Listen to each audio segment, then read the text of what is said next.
Olá, eu sou o Glaucio Dias, diretor-geral do Ranking dos Políticos, e estou aqui no Teatro Folha, no antigo Teatro Folha, no Teatro UOL, aqui em São Paulo, para a transmissão da primeira edição do programa Arena do Ranking, o programa de TV do Ranking dos Políticos. O Ranking dos Políticos é uma organização, uma instituição que visa melhorar o Brasil por meio da melhoria do Congresso Nacional. Justamente com essa mensagem: quer melhorar o Brasil? Foca no Congresso Nacional, que muitas vezes é mais importante do que o próprio presidente da República. Nós criamos esse programa justamente com o objetivo de levar ainda mais esta mensagem da importância do Congresso Nacional e fazer com que cada dia mais brasileiros utilizem o Ranking dos Políticos para acompanhar o Congresso Nacional, acompanhar cada senador, cada deputado federal e principalmente para utilizar o ranking como ferramenta de voto, para escolher, reelegendo os bons parlamentares e eliminando os maus parlamentares. Aqui comigo hoje está o Alexandre Ostrowiec, que foi o grande visionário que fundou o Ranking dos Políticos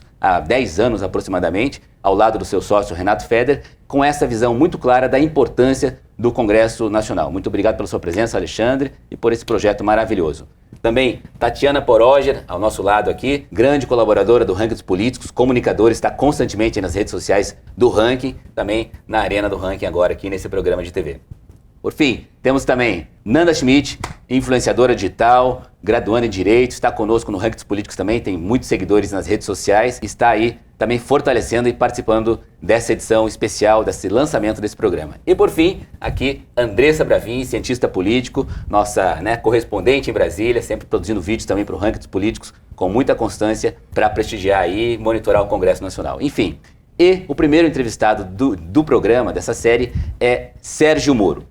Sérgio Moro pode não ser mais candidato a presidente, como vem se aventando, e é a grande possibilidade, mas definitivamente é uma personalidade que entrou para a história do Brasil e assim ficará. Goste ou não goste de Sérgio Moro, esta é a realidade. Então trouxemos aqui o Sérgio Moro, uma grande honra recebê-lo aqui, ministro Sérgio Moro. Lembrando que já estendemos o convite também a outras personalidades, o ex-presidente Lula, o presidente Bolsonaro, aos pré-candidatos à presidência Simone Tebet, Ciro Gomes.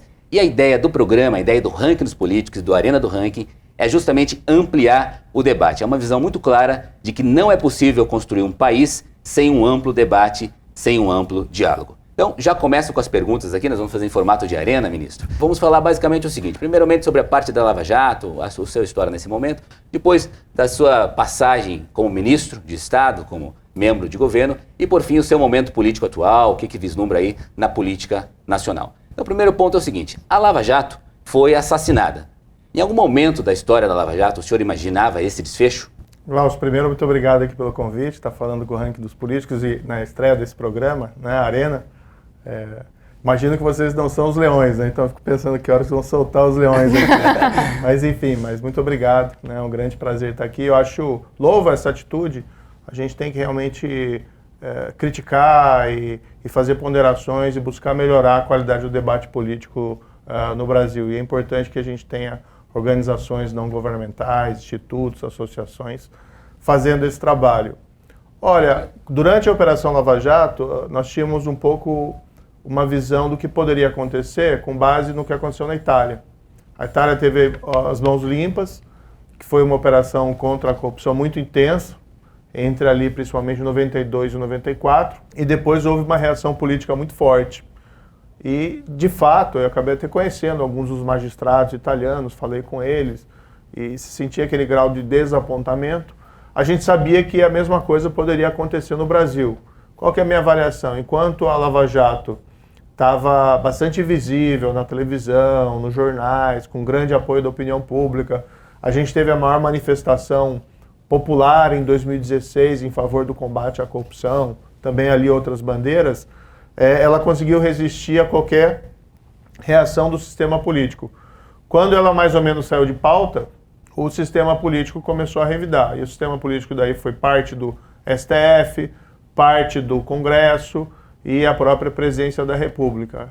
E sem aí o apoio, ou pelo menos a resistência da opinião pública, aí ficou realmente muito difícil. Então era possível, a gente sabia que isso podia acontecer. Claro que a gente sempre tem a expectativa de que não acontecesse. Ministro, o senhor acredita que a Lava Jato cometeu excessos? Cometeu alguns erros que pudessem ter culminado nesse fim trágico que ela teve? Quais foram esses erros? Não, francamente, não vejo excesso nenhum. O que existe é muita fake news e mistificação sobre fatos na Operação Lava Jato. Quem foi processado, condenado, foi porque ou pagou o suborno ou recebeu o suborno.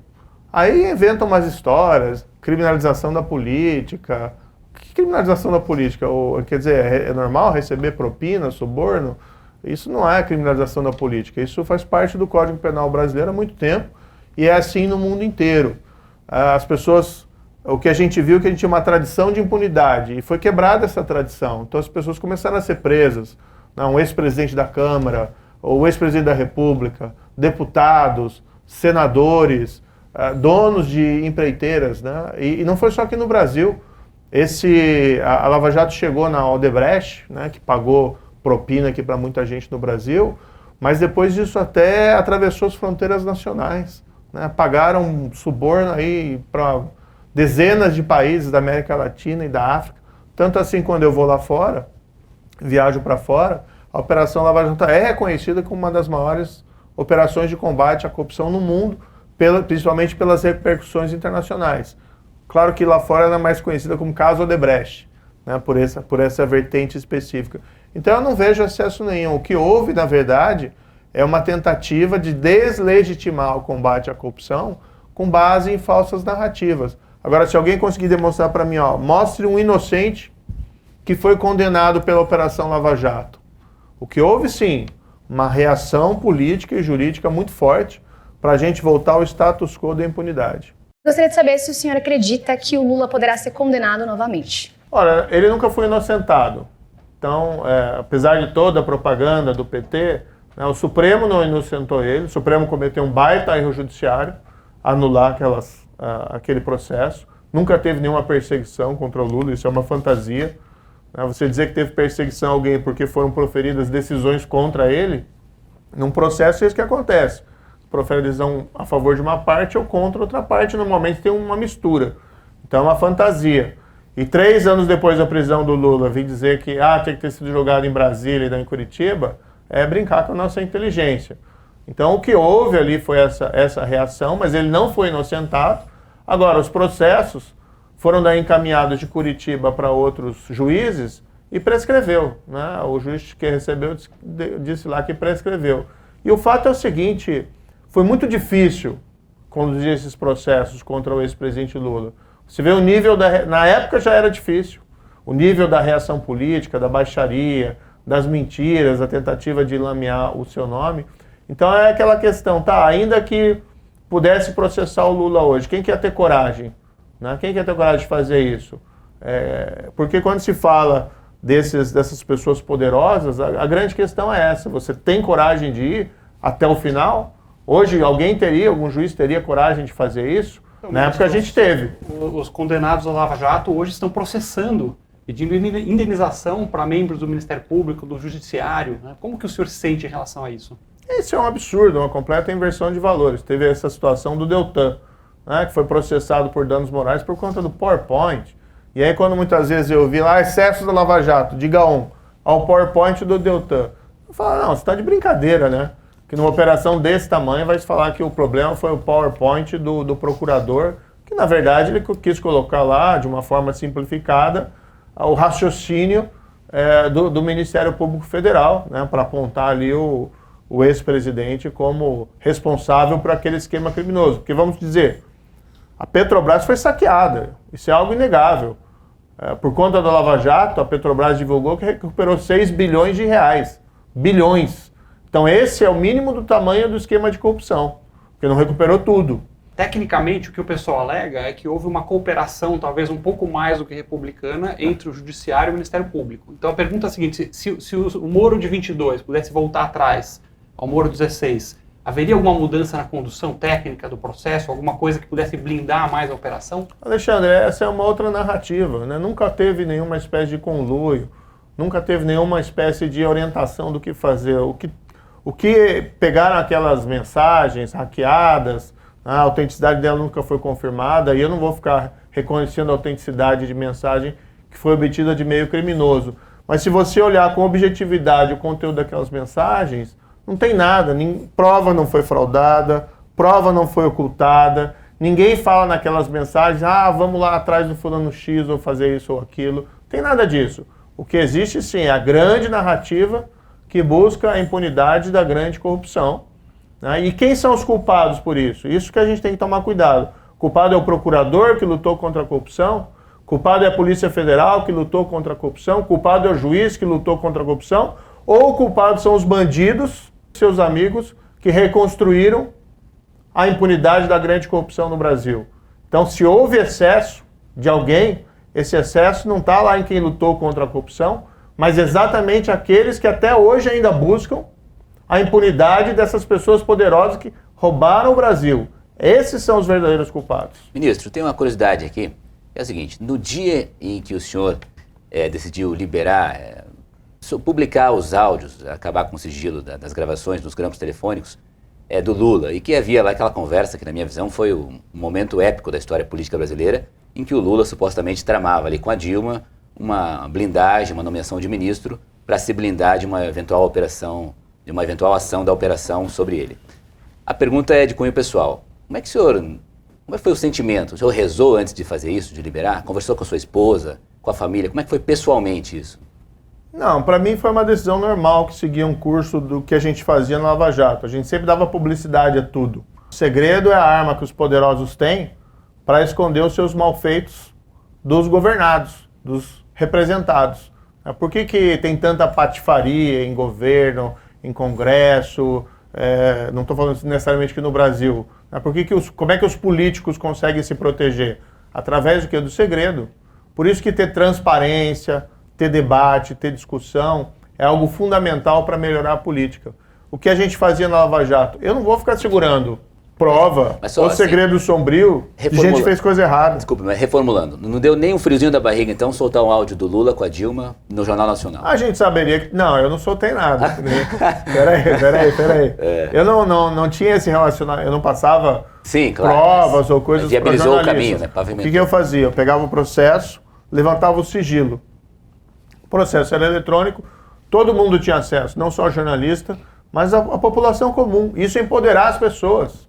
O senhor imaginou, assim, o tamanho do que seria para o Brasil escutar esses áudios? Assim, vou colapsar a República. Não, né? Não, nunca teve nada disso. E não colapsou coisa nenhuma. Né? Olha, minha vida... Brincadeira. Não, acho que... Por isso que acho que as coisas têm que ser colocadas de maneira transparente. E apenas a gente revelou, olha, isso está acontecendo. As consequências disso têm que ser extraídas, políticas, jurídicas, têm que ser extraídas. Mas isso que está acontecendo. Então a gente foi, vamos dizer assim, verdadeiro com a população brasileira. Esse foi talvez o momento mais tenso, assim, para o senhor na Lava Jato? Teve outro momento que... Aquele que apertou mesmo, assim, você falou, tomar um remedinho para me acalmar, que é humano, né, de todos nós. Qual foi aquele momento de tensão e como que você lidou com isso? Olha, eu vou dizer, noite de sono, sabe? Nesse dia do áudio, eu liberei o áudio, daí resolvi ir para casa mais cedo. Né? Normalmente eu trabalho até tarde na justiça, naquele dia eu resolvi ir mais cedo para casa. E daí liguei a TV. Eu peguei o meu filho, né? Meu filho na época tinha 11 anos, e fui jogar basquete com ele no clube, porque eu me sentia meio devedor, né? Um pai um pouco ausente. Peguei ele, fui jogar basquete no clube, a gente ficou lá.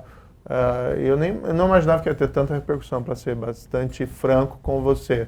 Eu acho que teve vários momentos de tensão na Operação Lava Jato, mas para mim, como juiz, eu já estava como juiz desde 2002 só em vara criminal e tinha visto vários desses casos de corrupção virarem pó por conta do nosso sistema político que promove a impunidade. Ter visto os casos irem adiante, as pessoas serem responsabilizadas, não porque é rica, não é porque é poderoso, né? Não é justiça de classe aqui, não tem nada a ver, mas porque fizeram coisa errada e tem que pagar, é accountability. Né? Isso faz parte de uma democracia. Ninguém pode estar acima da lei. Então, assim, para mim, trouxe uma grande satisfação. Mas teve, junto com esse, diversos momentos de tensão. Em relação à sua família que o senhor citou, em algum momento eles pediram para você parar? Não, sempre tive um grande suporte da minha família, né, dos meus filhos. Hoje já estão um pouco mais velhos. Eu me ressinto um pouco porque essa intensidade do trabalho me afastou um pouquinho do convívio. Né? Isso traz também tensões para eles. Às vezes eles foram até prejudicados. Teve desculpe aqui a palavra, mas teve uns idiotas que fizeram um documentário falso, né? Que sugeriam um sequestro da minha filha para obter resgate do ex-presidente Lula. Gente doente que faz esse tipo de coisa.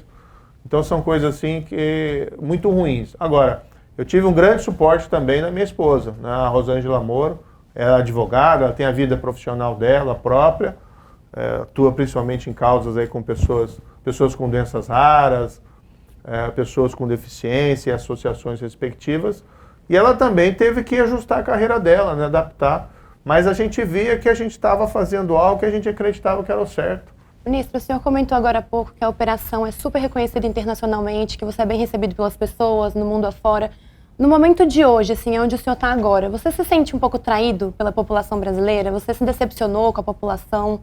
Não, acho que não tem essa questão de traição. O que eu acho que existe tanta falsa narrativa, né, do meio político, principalmente, e às vezes interesses também especiais se encontram aí por trás, que impedem que as pessoas vejam mais ou menos o óbvio frente delas. A minha frustração maior é porque eu imaginava que a operação seria um marco em que a gente pudesse daí consolidar uma nova realidade, né, com maior integridade na política, com maior integridade na vida pública. Então a minha frustração é essa. Agora, eu também vou ser bastante franco para você, eu não sou pessoa que vai ficar andando pelos cantos e se lamentando, a vida, o azar, né, tipo aquele desenho animado. Na verdade, o que a gente tem que fazer? Levantar a voz, né, levantar essas bandeiras. Por isso que até é o motivo de eu ter vindo para a vida política.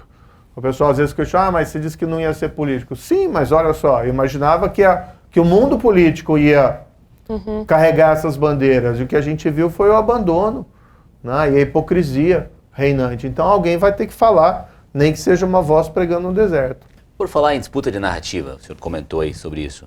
O senhor conseguiria, em 2 minutos, 2 minutos. 2 minutos. 2 minutos, no máximo, numa linguagem bem clara, bem acessível, para que todos consigam entender.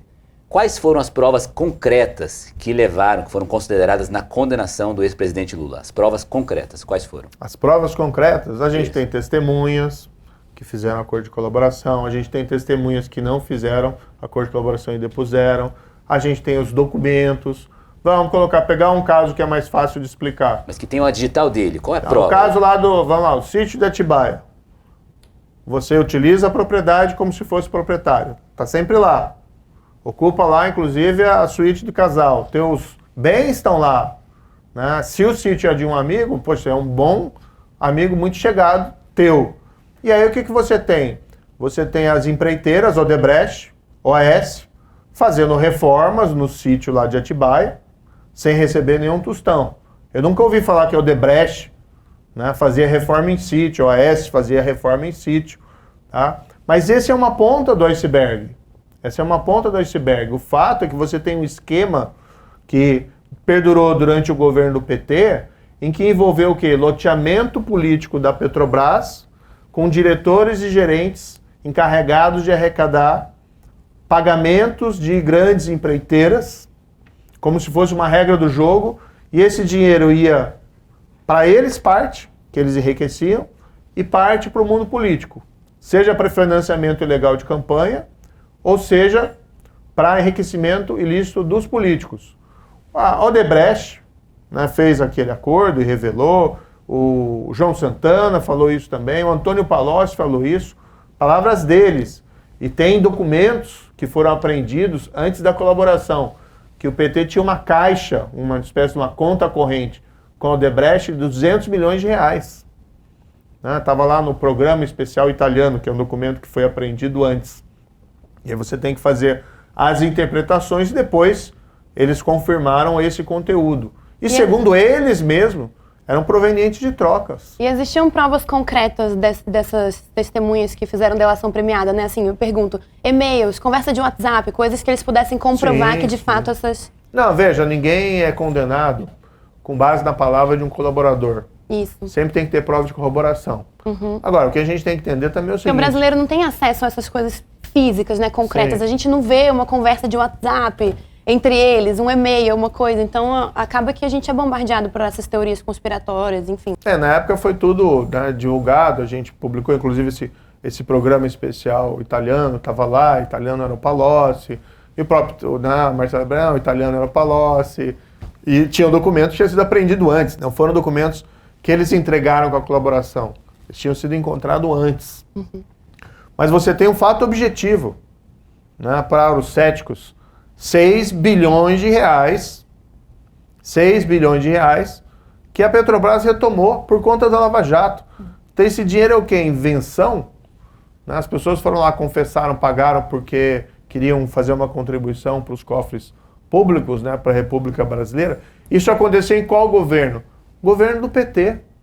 Presidência da República do Lula e depois da Dilma. Então, assim, os fatos são inegáveis. E quem julgou isso, às vezes também tem esse problema. Querem colocar, não, o Moro decidiu. Não. Eu proferi a sentença de primeira instância, que foi confirmada pelo Tribunal em Porto Alegre, por mais 3 juízes, que foi confirmada no STJ por mais 5 juízes, e 3 anos depois vem essa historinha. Era para ser julgado em Brasília. Agora, de forma resumida, quais são as principais alterações na legislação para que outras operações como a Lava Jato possam emergir e também para que não tenham o mesmo destino? Essa é uma bandeira que eu quero carregar. Bandeira, fim do foro privilegiado. Chega de tratar político como alguém superior ao cidadão comum. Volta da execução em segunda instância. Eu lutei por isso quando eu era ministro da Justiça. Não tive apoio do presidente da República, mas isso está até filmado, documentado na época. Fui trabalhar no Supremo para tentar defender isso. Depois fui no Congresso defender a emenda constitucional. A gente precisa ter a volta disso. A gente precisa voltar a ter autonomia dos órgãos de controle para fazer investigação. Hoje, a gente está vendo um monte de coisa nos jornais. Hoje eu vi mesmo uma história de um suposto superfaturamento de caminhão de lixo para a cidade que aparentemente nem precisa daquele tipo de caminhão. E cadê a investigação? Cadê a Polícia Federal prendendo os bandidos, como era na época lá da Operação Lava Jato? Hoje, na Polícia Federal, a minha opinião, a eficiência dela está comprometida, porque você tem troca de diretor toda hora, porque você tem troca de delegado. Os agentes não têm segurança, não têm segurança para fazer o trabalho. Então essa é uma outra história. Por exemplo, o diretor do FBI lá nos Estados Unidos tem mandato fixo. Ele é nomeado pelo presidente, mas ele só pode ser mandado embora se tiver uma causa. Uma causa que não pode ser, não gosto desse cara. Tem que ser uma coisa mais palpável. A gente tem que começar a discutir esses temas aqui no Brasil. Como é que a gente retoma? Dando segurança e independência, promotores, magistrados e policiais para fazer o trabalho deles. A gente consegue tendo legislação processual que faça que o processo seja eficiente, tenha começo, meio e fim. É simples. E a gente tem que parar com essa história, porque essa é uma anomalia de tribunal superior, com todo respeito ao Supremo, de ficar anulando coisa por motivo formal. Criando regra nova e anulando para trás. Ministro, passando aqui para a sua passagem pelo governo Bolsonaro, entrando nesse campo, nesse assunto, como é que era o seu dia a dia com o Bolsonaro? De despacho mesmo? Falavam pelo WhatsApp o tempo todo? Ou reunião diária? O senhor ia na casa dele? Como é que era o trato diário? Relacionamento normal, né? A gente trocava, evidentemente, mensagens, comunicação mais rápida. Aí eu ia no Planalto ocasionalmente, às vezes uma vez por semana, às vezes mais de uma vez por semana, dependendo da demanda do momento. Mas eu tinha minha agenda, Qual que era a minha agenda dentro ali do Ministério da Justiça? Por que eu aceitei? Primeiro, consolidar os avanços no combate à corrupção. Pauta número 1. Depois, combate ao crime organizado. Pauta 2. Combate ao crime violento. Pauta 3. O Ministério da Justiça tem muitas outras coisas e a gente também deu atenção. Mas se a gente não tem foco naquilo que é mais importante, você não vai a lugar nenhum. A gente conseguiu avançar muito. Combate ao crime organizado.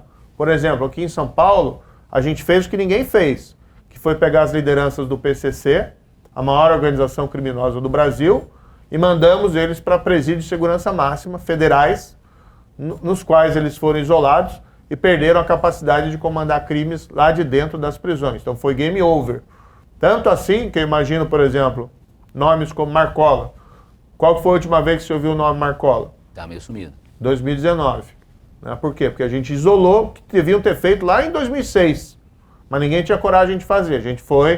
A gente ampliou leis de confisco de bens de criminosos, a gente aumentou a arrecadação e venda de bens ligados a traficantes para financiar o sistema, a gente, em crimes violentos, revitalizou a Rede Nacional de Perfis Genéticos, que é a prova do DNA, que todo mundo faz no mundo inteiro, com consequências importantes, resultados importantes para investigações, mas aqui no Brasil estava abandonado por questões ideológicas.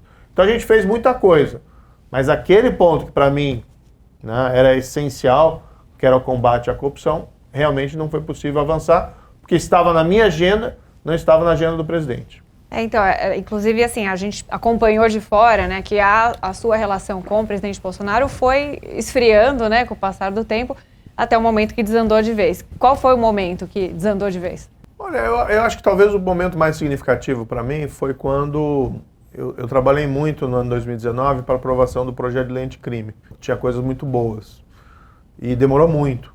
Eu não senti o apoio ali do governo nisso, mas tinha uma resistência grande no Congresso. No final do ano foi aprovado pela Câmara, tem muitas coisas boas. Por exemplo, proibição da saidinha, que todo mundo fica reclamando, tá lá. Proíbe saidinha para quem foi condenado por crime hediondo com resultado morte. Na verdade, o projeto original meu era proibir saidinha para qualquer condenado por crime violento, mas a Câmara limitou. Mas inseriram algumas coisas que dificultaram, né? Por exemplo, restringiram a prisão preventiva para crime de corrupção, dificultaram o acordo de colaboração premiada, e isso eu não consegui evitar na Câmara. E aí, o que eu estava esperando era que o presidente vetasse essas distorções. Trabalhei para isso, e trabalhei para que, se ele vetasse, o veto fosse mantido, principalmente no Senado. Fiz até um acordo no Senado. E aí, isso foi o final do ano, né? Dezembro. O presidente não proferia decisão, Meu filho, na época, estava no exterior. Eu acabei indo para o exterior para encontrar meu filho no Natal. E aí, fui surpreendido, né, com a decisão dele de não vetar o que eu tinha pedido que ele vetasse. Isso foi no dia 23 de dezembro. Né? Natal, eu estava lá no... Lembro que falei com o presidente, precisa vetar isso, né? Porque isso aqui vai prejudicar o combate à criminalidade. E ele sinalizava que iria vetar ou ele estava ali em cima do muro? Ele tinha me prometido antes que ia vetar, né? Mas daí no final não vetou. Daí aquele momento para mim foi um momento assim, muito complicado. Eu até pensei em sair naquela época. Era difícil trabalhar com o Bolsonaro como chefe, assim? Não vamos levar para as coisas pessoais, né? Eu normalmente falo só brincando. A gente tem curiosidade. Né? O povo quer saber. A gente quer saber. Vocês viram lá aquele vídeo, né? Da reunião e tudo. Então, não quero levar... Eu não tenho nenhum problema pessoal, nem com Lula, nem com Bolsonaro. A questão é que, sim, a minha formação, eu posso dizer isso, e não quero me vangloriar de nada, mas a minha formação sempre foi muito, assim, faça a coisa certa. Foi o que eu aprendi com meus pais, né? Meu pai era professor de geografia, já falecido, infelizmente. Minha mãe é professora de literatura, ela ainda está viva, graças a Deus. Mas eu sempre aprendi assim, a fazer a coisa que eu acreditava, a coisa que é certa. E até entendo que a política precisa de composições, entendeu? Mas no momento desse, como é que você não veta aquilo que o seu ministro da Justiça te diz, olha, isso aqui vai prejudicar a Lava Jato, isso aqui vai prejudicar o combate ao crime. Por quê? Né? Foi aí que azedou de vez. Já tinha alguns problemas antes. E aí mas eu acabei ficando até que teve aquele momento da mudança do diretor da Polícia Federal, a minha revelia, né, sem a minha concordância, aí foi a gota d'água e eu saí. Doutor, nosso seguidor do Ranking dos Políticos, ele enviou uma pergunta, né, o Adrianus Blue. Ele quer saber por que o senhor não saiu em silêncio, sem fazer tanto barulho do governo. O senhor acha que se tivesse ali uma outra forma de lidar, seria melhor a sua relação com o governo atualmente? Olha, eu acho que eu devia a verdade, né, para as pessoas. Como é que eu entro no governo e tinha tanta expectativa, e eu acho que a gente fez eu mantive sempre a minha coerência. O cara que entrou é o cara que saiu do governo. Eu nunca contemporizei com coisa errada. E aí quando chegou aquele momento, eu entendi, não, eu tenho que sair, eu tenho que dar uma explicação. Nunca foi meu objetivo prejudicar o governo, mas apenas dizer a verdade. Aquela história de abrir inquérito, por exemplo, isso foi do PGR, do Procurador-Geral da República. E depois concluíram lá que não teve crime e também eu não cometi crime nenhum. Porque na verdade eu estava falando, eu estou saindo por conta disso que está acontecendo, né? Então isso, na verdade, até essa abertura de inquérito, eu fiquei na época com a impressão que o objetivo era vir mais para cima de mim do que qualquer outra coisa, né? Mas assim, eu acho que a gente deve a verdade para as pessoas, né? Mas olhando de hoje, assim, agora que o senhor já sabe qual foi o desfecho também da sua saída, todas as consequências depois, você não acha que dava para ter lidado melhor com a situação naquela época? Quem sabe ter consolidado a sua ida para o Supremo Tribunal Federal? Enfim, você não tem nenhum arrependimento da forma como foi, assim. Mas aí a gente tá sendo conivente com coisa errada, né? E aí esse país continua desse jeito, porque tem muita gente assim, olha, eu vou ficar quieto porque eu quero ter um outro cargo, né? Então eu não vou desagradar o meu chefe, os meus superiores. Então eu vou me submeter, vou ser submisso para obter uma outra posição. Isso o Brasil está cheio. E isso faz com que o Brasil seja o que ele é hoje, né? E depois quando você vai ver, quando você faz essa concessão uma vez, você acaba fazendo sempre. E aí depois você vira um ministro supremo, que, olha, você está aí e tal, mas precisa dar uma força nisso, outra coisa aqui e tal. Então, assim, não faço isso, né? Veja, na Lava Jato, foi tão difícil, tanta pressão, tinha sido muito fácil também virar o rosto para o lado. E não processar, e não tomar decisão, e não prender ninguém. Podia fazer como faz a grande maioria das pessoas. Por que você vai se incomodar com isso? Na sua régua moral, o governo atual, no que tange o combate à corrupção, ele é melhor, ele é pior ou igual ao governo do PT? Olha, o combate à corrupção foi abandonado, né? E eu acho que o combate à corrupção na época do governo do PT, ele era mais efetivo, mas não por conta do governo do PT. Porque não era, eu como juiz não era o PT, os procuradores não eram o PT, a Polícia Federal não era o PT. Então é difícil fazer essa comparação. Me traz frustração mais porque esse é um governo que foi eleito com essa bandeira. Embora também, vamos dizer, o PT lá atrás, ele teve grandes sucessos eleitorais, porque ele surfava nessa onda da ética da política, né? Vamos lembrar a época do impeachment do Collor, né? Que o PT se posicionava como se fosse uma defensora, grande defensor dos valores éticos. Depois do poder a gente viu que não foi bem assim, considerando aí o mensalão e o petrolão. E hoje essa postura do PT de, puxa, mas não aconteceu nada no passado, né? Isso que eu acho complicado. Como é que você vai prometer um futuro diferente se você não reconhece os erros do passado? Isso vai te perseguindo. Por isso que eu prefiro, entendeu? Assim, olha, eu acertar as contas do passado para você seguir em frente. Tem um preço, mas se a gente for também contemporizar as coisas que acontecem, acho que você não consegue ir adiante. A gente recebeu uma pergunta aqui do seguidor do Ranking, o Eulógio Flores. Ele perguntou assim, entre as duas opções, que a gente está há 5 meses das eleições, então o cenário que a gente tem é polarizado, é Lula ou Bolsonaro. Qual dos dois o senhor acredita que daria para viabilizar, garantir um país melhor no futuro? Qual dos dois candidatos, na sua visão, garantiria um país melhor? Não, eu não tenho como responder essa pergunta. Claro que tem, ministro. Não tenho, porque eu acho que isso acaba daí gerando aquela espécie de profecia que se autorrealiza. Então vamos esperar. Mas a gente tem alinhamentos, né, com ou outro, e desalinhamentos também. Não, tem desalinhamentos com ambos. Isso é bem franco. E alinhamentos com nenhum? Não, nunca tem nada, 100% de divergência em tudo. Mas assim, nos pontos centrais, na ética na política, por exemplo, para mim é algo central. Esse negócio de rouba, mas faz, rouba, não faz, rouba, eu só leio rouba, né, quando eu vejo isso.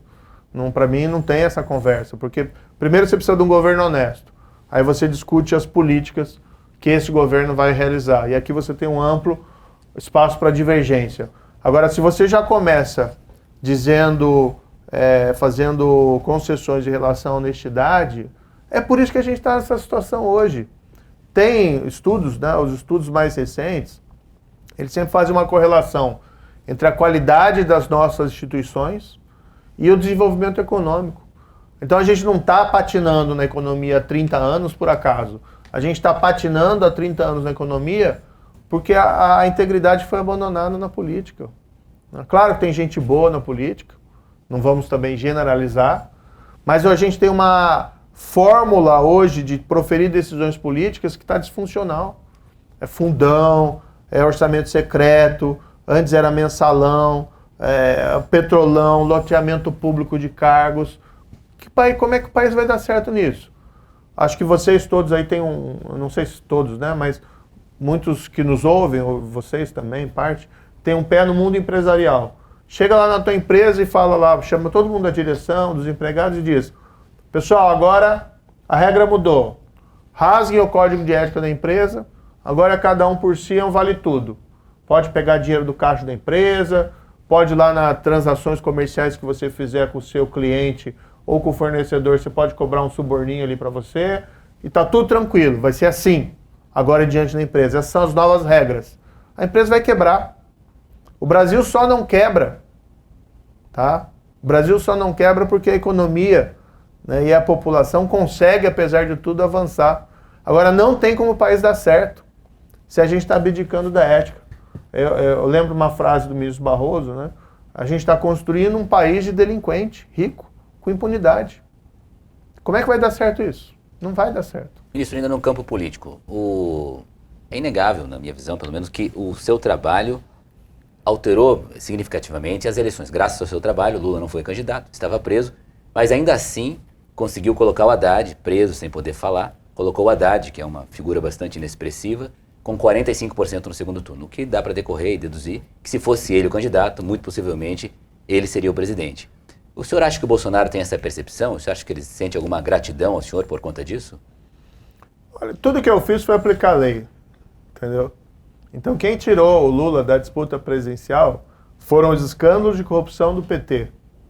E quando eu proferi minha decisão, foi um trabalho institucional. Eu proferi, o tribunal manteve. O Lula só foi preso depois que o tribunal em Porto Alegre manteve a condenação, e aí foi aquela execução em segunda instância, e o Supremo denegou um habeas corpus para o Lula em março de 2018. E aí foi expedido o mandado e eu cumpri o mandado. Que é assim, institucional, trabalho. Então assim, eu não pensei nas eleições. Não, digo o Bolsonaro, né? O Não, Bolsonaro... sim, mas eu não pensei nas eleições, eu cumpri o meu dever. Se isso gera uma afetação no resultado, isso é o mundo da política. O que eu não posso é, como juiz, decidir um caso pensando na parte política. Ah, eu vou condenar para tirar o cara da eleição ou vou absolver para manter o cara na eleição. Aí eu estou fazendo a coisa errada. Agora, eu apliquei a lei, tinha os fatos, tinha as provas.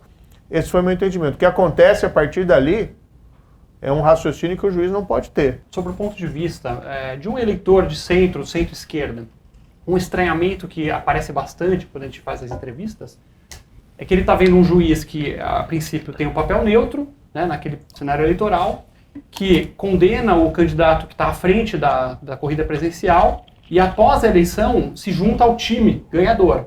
Então, daí vem o estranhamento. Então, o que o senhor diria para esse eleitor que fala, pô, esse juiz não é isento. Ele estava lá como julgador neutro e, de repente, tirou a sua camisa de juiz, colocou a camisa de centroavante lá do time Bolsonaro e se junta a um governo. É uma percepção errada, porque eu condenei o ex-presidente Lula, foi acho que em setembro ou agosto de 2017.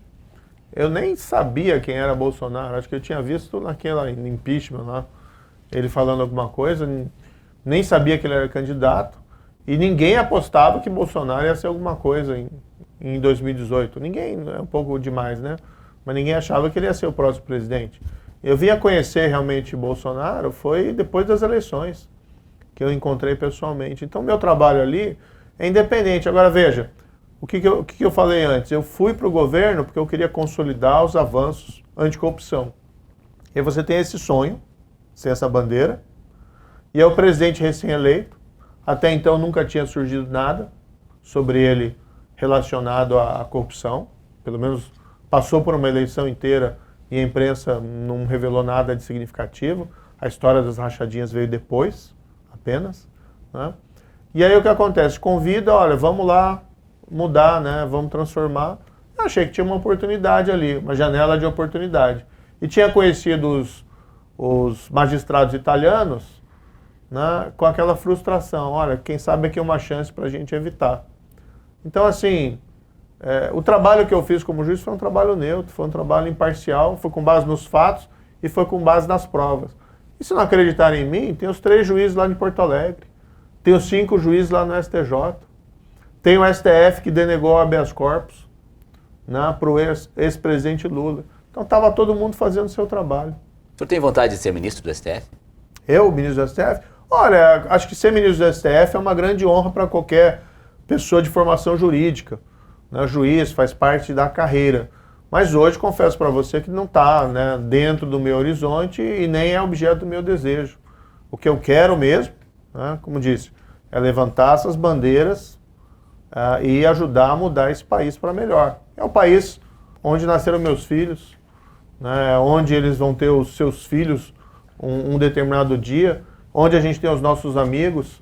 E o que a gente pode ver, eu sei que as pessoas ficam desapontadas, desalentadas em relação ao quadro político e até esses reveses no combate à corrupção, mas a roda gira, né, o tempo passa e a gente tem que continuar brigando, tem que continuar lutando pelo nosso país. O nosso seguidor Rivail Vasques, ele quer saber, né, se o senhor porventura fosse nomeado ministro do STF, qual que estaria sendo a sua relação ali com os próprios ministros atuais, né, já que ele, de acordo com o nosso seguidor aqui, eles têm uma posição mais política e também constitucional?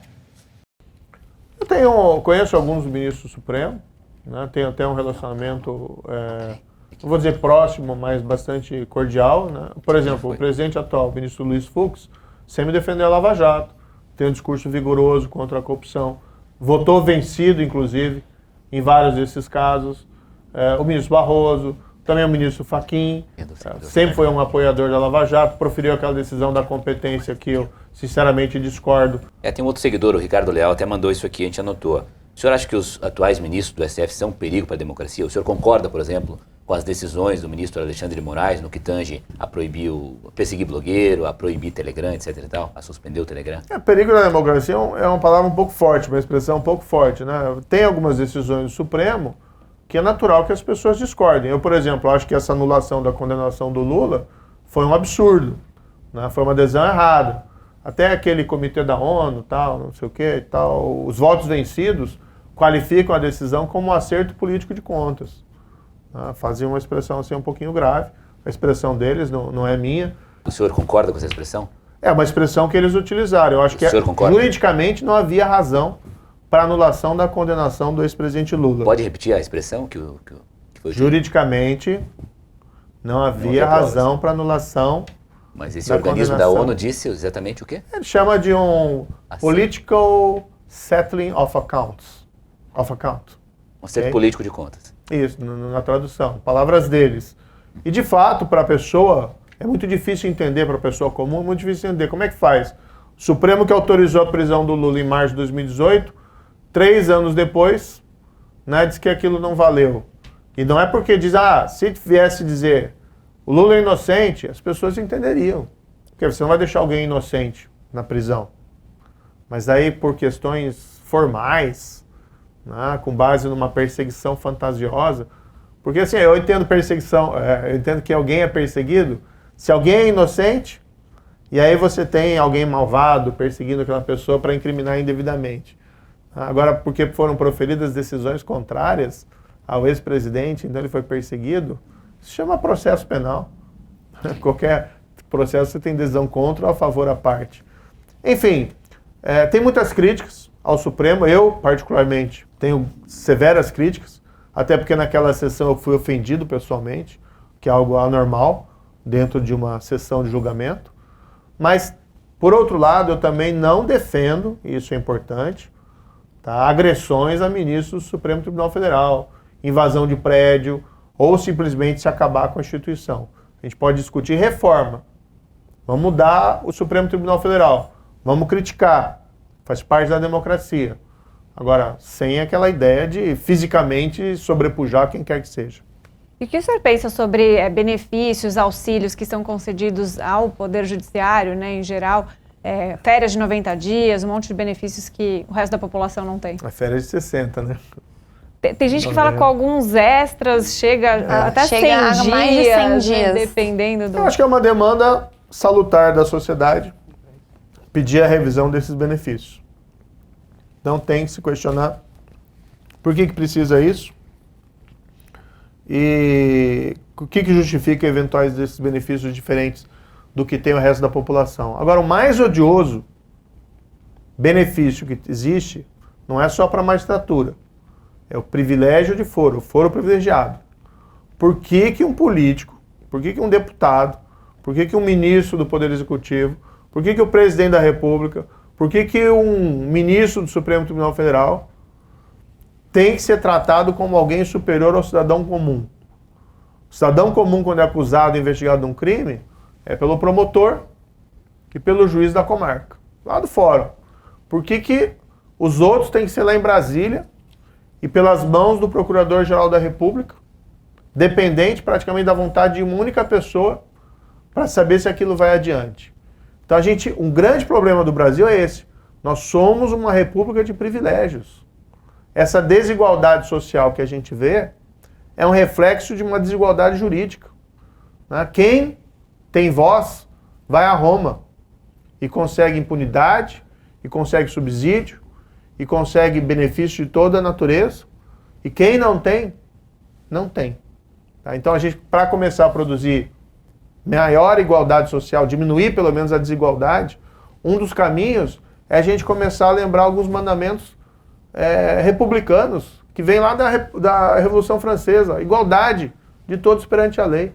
Então, o primeiro objetivo da República devia ser acabar com o foro privilegiado. Ministro, para quem hoje te chama de traidor, qual é a sua resposta? Eu não traí ninguém, eu sempre fui coerente em relação àquilo que eu defendi.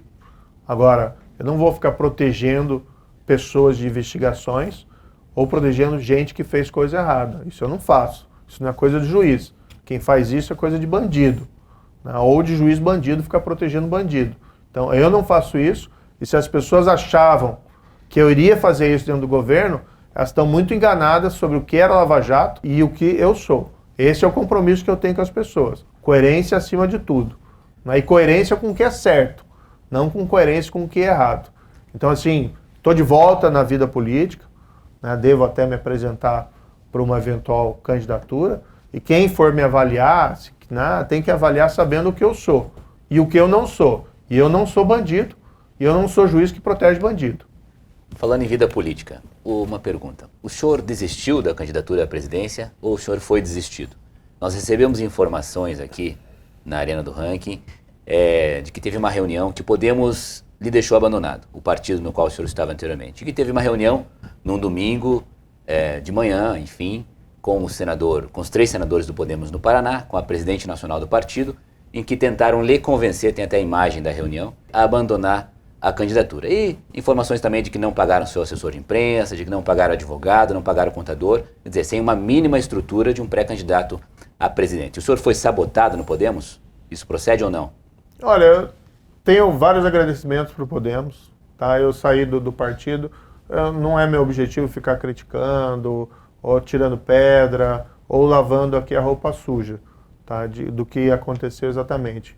Naquela semana, né, a gente fez uma avaliação objetiva acerca das possibilidades de continuar com a candidatura presidencial dentro do Podemos, e as oportunidades estavam muito limitadas. E surgiu uma abertura no União Brasil para ir à União Brasil e colaborar com a construção dessa terceira via, eventualmente assumindo até a posição de cabeça de chapa. Então, quando o senhor foi para aquela reunião no domingo com os senadores do Podemos, você já tinha esse convite do União Brasil? Qual que foi o desfecho? Isso surgiu depois. Qual foi o desfecho dessa reunião, então? O que aconteceu nessa reunião? Quando o senhor saiu de lá, o senhor já saiu para entrar em contato com o pessoal do União Brasil? O senhor já saiu de lá para falar com o Bivar? Qual que foi o desfecho? Assim, porque eu vi a foto e assim, eu queria saber realmente qual que foi o contexto daquilo ali. Não, não é uma reunião que muda tudo.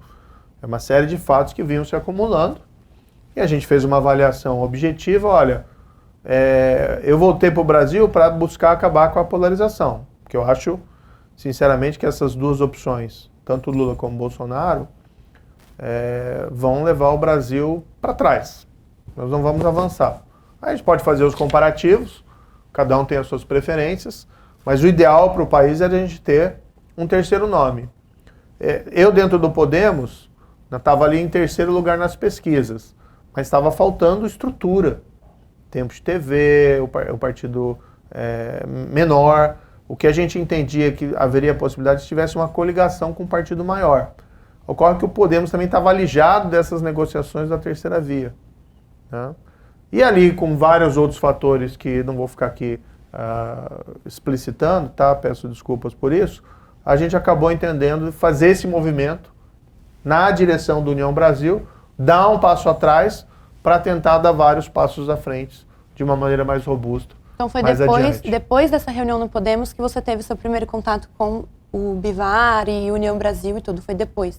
Sim, no fundo a gente tem contato com muita gente desde que eu voltei para a arena política. Já tinha o convite, assim, já tinha esse... Não, isso foi desenvolvido aquela semana. Doutor, em relação ao seu colega, né, o Dallagnol, qual que é a opinião dele sobre o seu abandono do partido? O senhor conversou com ele previamente sobre essa decisão ou não?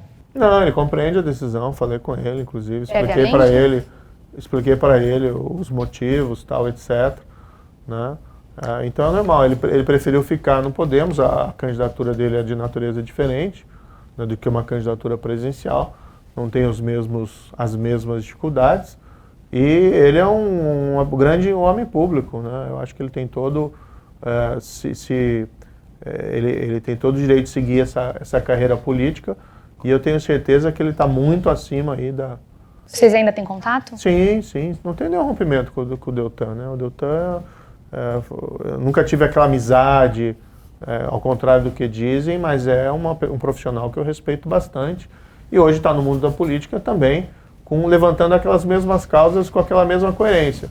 As pessoas até questionam, mas o Deltan também falou que não ia para a política. Não, mas peraí. O Deltan, na minha opinião, está sendo perseguido dentro do Ministério Público Federal. Né? Aí ele optou por ir para a política para continuar colocando essas bandeiras, para não perder a voz e a oportunidade. Agora uma pergunta aqui de um seguidor nosso, Dila Mali. Por que o senhor mudou o seu domicílio eleitoral do Paraná para São Paulo? Por que concorrer a algum cargo por aqui e não por lá? Tem uma série de circunstâncias aí envolvidas, mas o principal fator é o seguinte, eu tenho um objetivo paralelo, né, além de participar das eleições, é criar alguma espécie de think tank, tá, para discutir corrupção no Brasil. Então a gente está discutindo, eu conheci algumas organizações que me chamaram muito a atenção, por exemplo, tem uma do México que é Mexicanos contra a Corrupção. O México tem problemas muito sérios contra a corrupção, mas essa organização tem lá na Cidade do México, é extremamente interessante, porque eu acho que esse debate tem que transcender ali o Congresso Nacional, tem que transcender Brasília, ele tem que se espraiar em toda a sociedade civil. E para fazer isso, para criar essa organização, uma das ideias é fazer num centro econômico do país, né, já que a corrupção também afeta a qualidade da economia, compromete o desenvolvimento econômico, a ideia é desenvolver um projeto aqui, e como seria em São Paulo, uma das ideias foi essa, transferir para cá para construir esse projeto aqui. O senhor hoje está no partido, ministro, do senador Chico Rodrigues, que foi pego com dinheiro na cueca, Davi Alcolumbre, que tem problemas na justiça, o Bivar também tem um outro BO, até mesmo o senhor falou do Fundão Eleitoral, o senhor está no partido do Juscelino Filho, o deputado que relatou a LDO e que propôs o aumento de 2 para 6 bilhões no Fundão Eleitoral. Enfim, isso para o senhor gera algum drama de consciência, alguma crise de consciência, ou é do jogo? Não, eu respondo pelos meus atos, né? O meu passado revela a minha credibilidade tanto no combate à corrupção como na integridade da vida política e da vida pública. Então eu vou seguir defendendo aquilo que eu sempre defendi e vou seguir fazendo aquilo que eu sempre fiz, que é buscar sempre fazer a coisa certa. Né? Em relação ao que outros fazem, tal, etc., eu nunca sou conivente com nada. Mas será que o senhor não vai ser fritado nesse ambiente tão inóspito? Hein? Olha, se a gente for pensar assim, nunca vai entrar gente boa na política, né? Então tem que começar por algum lugar, tem que levantar essas bandeiras, fazer debate sobre essas questões. Mas, ministro, se o senhor eventualmente for eleito para o Legislativo, o senhor vai estar objetivamente engordando o caixa partidário, vai estar engordando o fundão eleitoral, o fundo partidário, que vai alimentar pelos caciques partidários justamente esses nomes aí duvidosos. A gente tem que mudar as regras de dentro, mas também de fora para dentro. Daí por isso essa ideia de você também contar com a sociedade civil. Se a gente não colocar gente boa, né, no Congresso, não colocar gente boa na política, a gente vai ser sempre refém daqueles que não são. Então é um caminho que você tem que seguir. Vamos agora falar um pouquinho sobre terceira via. Em primeiro momento, o senhor já chegou a chamar alguns membros do Movimento Brasil Livre de tontos. Segundo momento, o senhor se aproximou, acredito que estrategicamente, do movimento, do Danilo Gentili, do Nando Moura, entre outros. Eu gostaria de saber o porquê do afastamento. Por conta do deputado Kim Kataguiri, das polêmicas envolvidas, ou até mesmo do Arthur Duval? E se sim, o senhor poderia falar um pouquinho mais sobre isso? Inclusive, a gente queria saber também em relação ao que nicho o senhor se aproxima hoje em dia, que movimento o senhor busca para estar com essa aproximação? Olha, eu tenho um grande respeito pelo MBL. Eu acho que teve alguns erros individuais graves, né, de membros dele, por exemplo, do Arthur Duval, que levou a necessidade desse afastamento. Mas é claro que o indivíduo não se confunde com o grupo todo. Então é um movimento relevante, a gente tem que respeitar. Nunca teve um rompimento, né, com eles. Assim como tem outros movimentos de apoiadores, tanto não só do meu nome, mas das causas que nós comungamos. Por exemplo, o próprio Vem Pra Rua, né, outros grupos lá específicos, patriotas, estão todos aí na internet. A gente tem uma rede de apoiadores autônomos que é muito viva, muito rica, e eu sou todo agradecimentos a todos eles, né? É complicado que você começa a falar, aí sempre vai, mas não falou o nome do meu, tem lá Curitiba contra a corrupção, Brasil Consciente, tem muitos aqui envolvidos. E não tem rompimento nenhum. O meu perfil, qual que é o meu perfil? Primeiro, integridade na política, a gente precisa ter. Minha visão, economia liberal. Tá? Eu acredito no mercado como motor de desenvolvimento econômico. Tá? O Estado, o que ele cabe fazer? Principalmente regular o mercado, sem os excessos, evidentemente, para fomentar um ambiente propício a investimentos e competição leal. Para a gente não chegar naquele capitalismo, né, que acaba gerando monopólios e também baixa eficiência econômica. Acredito robustamente que nós precisamos, um país como o Brasil, de fortes políticas sociais. Em relação, né, a algo que foi aprovado recentemente na Câmara, foi um projeto que ele regulamentava a educação domiciliar. O senhor acredita e apoia o homeschooling? Ou o senhor já segue uma linha mais Ciro Gomes de que, nossa, quem não levar o filho à escola tem que ser preso mesmo? O que o senhor pensa sobre o homeschooling? Tem diferentes formas de pensar. Então, a questão do homeschooling tem que ter uma avaliação, se for permitir essa prática, tem que ter uma avaliação criteriosa sobre a qualidade, para não privar, né, crianças e adolescentes de um ensino de qualidade na rede escolar, seja pública ou seja nela privada. Ela já não tem, né, qualidade. Isso não, a gente não pode generalizar, né? Eu sou filho de professores, eu estudei em escola pública. Quando eu estudei na escola pública, saí até de uma escola privada, fui para uma escola pública, a qualidade era praticamente igual, o mesmo nível. Mas isso foi lá em muito tempo atrás. O pessoal diz, não, houve uma deterioração. Mas no fundo, o que eu acho? Os temas reais que nós precisamos discutir é uma melhoria geral da escola pública, da qualidade da nossa escola pública, também das escolas privadas. E tem problemas prementes. Por exemplo, é um assombro que nós tivemos uma pandemia, que as escolas ficaram 2 anos funcionando mais ou menos, né, que muitos alunos foram privados de conteúdos, porque a escola não tinha condições de fornecê-los via internet, ou o aluno não tinha condições de obtê-lo via internet, e que ninguém esteja falando disso. Cadê o plano de recuperação? Eu tenho conversado com prefeitos, né, sobre esse tema, e não existe plano. Não tem plano federal, muitas vezes não tem plano estadual. Cadê essa discussão? Essa é a discussão mais relevante. Mas voltando ainda, o senhor acredita que os pais eles devem ter a liberdade de ensinar os filhos, de acordo, obviamente, com um critério de educação? Mas o que o senhor acha em relação a essa liberdade dos pais? Eu acho que esse é um tema que a gente precisa verificar se a qualidade a ser dada através do homeschooling é uma qualidade adequada para vencer os conteúdos necessários para inserir aquela criança e adolescente na via normal de desenvolvimento. Ministro, eu assisti as últimas entrevistas recentes que o senhor deu e quando perguntado sobre qual cargo você eventualmente vai concorrer nas próximas eleições, você disse que estava descartado concorrer ao mandato de deputado federal. Por que para deputado federal o senhor já descartou? Não, eu tenho um grande respeito, né, ao Congresso, aos deputados federais. É uma questão de preferência. Mas tem alguma coisa a ver com o fato de que, se fosse eleito deputado federal, você eventualmente puxaria vários desses nomes que não comungam com seus ideais de combate à corrupção dentro da União Brasil? Não, tem uma possibilidade até, isso a gente está discutindo dentro do partido, tem uma possibilidade até que minha esposa concorra, né, como a candidata a deputada federal.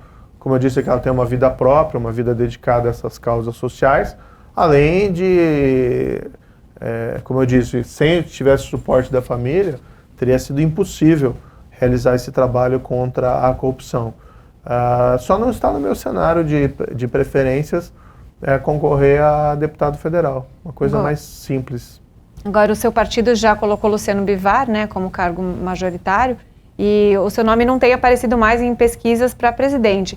Existe ainda uma possibilidade para todos aqueles que apoiam sua candidatura de você, né, vir ainda a ser o candidato, ou já era mesmo? Qual que é a resposta? Nunca diga nunca, mas o meu objetivo hoje é trilhar esse caminho político e, evidentemente, dentro do partido nós apoiamos o nome do Luciano Bivar como uma alternativa presidencial, agora para 2022. Está construindo lá um projeto, até me dispus a ajudar no projeto na parte de política anticorrupção e política de segurança pública, que são dois temas, né? O pessoal me conhece mais pela questão da corrupção, mas eu, como ministro da Justiça, até falei aqui brevemente, nós fizemos boas coisas ali na área da segurança pública, é uma demanda grande, com o fim agora, ou com a proximidade do fim da pandemia, mais gente na rua, está voltando aquele receio do assalto, do roubo, da pessoa sair na rua e ser vítima de alguma espécie de crime. A gente precisa discutir isso também, porque isso faz parte do custo do Brasil. Hoje em dia, né, o Bolsonaro ele aglutina ali conservadores, liberais, a base de eleitores anticorrupção não mais, porque a esperança desse pessoal era o senhor realmente. O senhor saindo desse jogo nacional, para quem que essas pessoas vão olhar agora? E o que o senhor diria para elas, que colocaram as expectativas, que pararam a vida, fizeram uma pré-campanha ali e hoje em dia estão sem esperança para as eleições? Olha, a gente fala com essas pessoas, com os apoiadores, com as lideranças, e a gente explica todo o cenário. A mesma coisa que eu digo para todo mundo, não desista do Brasil. O momento é difícil, mas assim, vamos construir algo mais sólido para a gente poder seguir adiante. Então isso é o que se faz. Mas então hoje agora não vou orientar voto em X, voto em Y, isso não posso fazer, porque não é período de campanha, mas eu acho que as pessoas têm que fazer as suas próprias escolhas. Ministro, hoje o senhor está vivendo do quê? De onde vem tua renda? E caso não se concretize nenhuma posição eleitoral agora esse ano, quais seriam os planos futuros? Eu sou advogado, né? Como juiz deixei a magistratura e sou advogado. Então eu tenho advocacia, eu leciono, dou aulas, também dou palestras. Então tenho as minhas fontes de rendimentos, assim como, por exemplo, a minha esposa. O plano agora a gente está nesse ano eleitoral, vai ter essas definições e a gente vai construindo, mas sempre vai ter alternativas, evidentemente. Ministro, olha, a gente agradece. Tem um último quadro agora no programa, que é meio que uma área mais descontraída. Tá. São só perguntas rápidas. E o senhor tem 7 segundos para responder cada uma delas.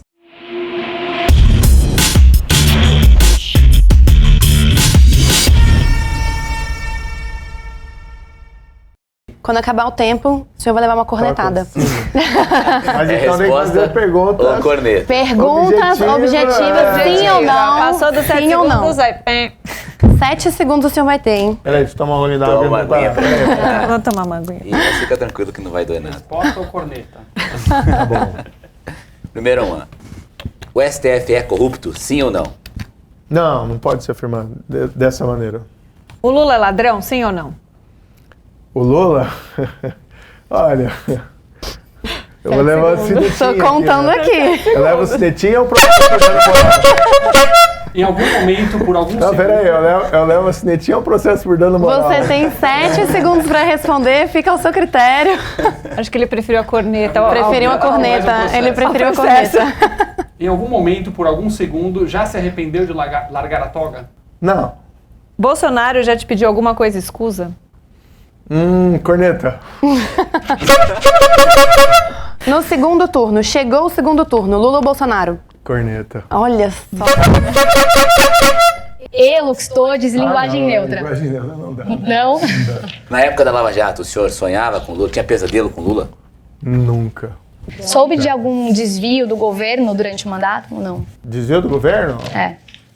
Tem vários escândalos que estão aparecendo nos jornais e eu não sei quem está investigando. O senhor foi um juiz parcial? Fui imparcial. Imparcial. Então você foi condenado injustamente pelo STF como um juiz parcial? Certamente. Foi um julgamento que eu fui ofendido. É só pegar aquela sessão, falaram uma série de absurdos.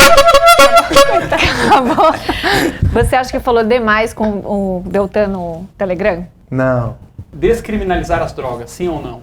não, Legalizar o aborto, sim ou não? não. Armas, a favor ou contra? Aqui não tem um meio termo, não tem como... Pessoas com metralhadora na rua? Não. Pessoas com armas em casa? Sim. Não é tão simples assim. Um dia herói, no outro vilão. Como é isso? Isso dói na alma? Eu sei o que eu fiz e eu sei que fiz a coisa certa. Então eu fico com a consciência tranquila. Apesar das distorções, das narrativas, a gente circula por aí e vê as pessoas do apreço que elas têm. Então não tenho preocupação com isso. Tá bom, ministro, olha, a gente agradece muito pela sua presença. Passo a palavra ao senhor, então, para que faça suas considerações finais, para que deixe aí a sua mensagem. Com corneta ou sem corneta? Sem corneta, Eu agora. Vou aposentar a corneta aqui, o senhor está de parabéns. Tá bom. Olha, muito obrigado mais uma vez, né, pelo convite. Acho que esse debate é sempre saudável, é bacana a gente poder conversar. E o mais importante, acho que tem que dizer para o nosso espectador, tem que avaliar o que vai ser essas eleições. O debate, as ideias, está muito ruim. Né? Um candidato que diz que só pode discutir política econômica depois das eleições. O outro que não fala coisa com coisa. Então a gente precisa discutir primeiro as ideias, os projetos. E depois a gente tem que discutir as pessoas. Quem são as pessoas que vocalizam aquelas afirmações? Porque você tem que ver se tem coerência na história e na credibilidade dessas pessoas. Se a gente começar a fazer isso, a gente começa a construir, na minha opinião, um Brasil melhor. A grande vantagem do Brasil é que, apesar de todos os erros dos governos, não só desse, mas também dos passados, o Brasil é muito forte. A economia é muito forte. O Brasil é muito grande, potencialidades enormes, população maravilhosa, só que a gente tem que parar de insistir em cometer erros nas nossas escolhas. Porque o futuro não é construído com base no erro, mas sim com base nos acertos. Muito obrigado pela sua presença aqui conosco no Arena do Ranking. Agradeço a todos aqui na nossa bancada de entrevistadores, a nossa equipe de produção que esteve conosco aí trabalhando duramente, ao Teatro UOL, enfim, todos que contribuíram para essa produção. Muito obrigado e vamos em frente. Obrigado. Uhul! Yay!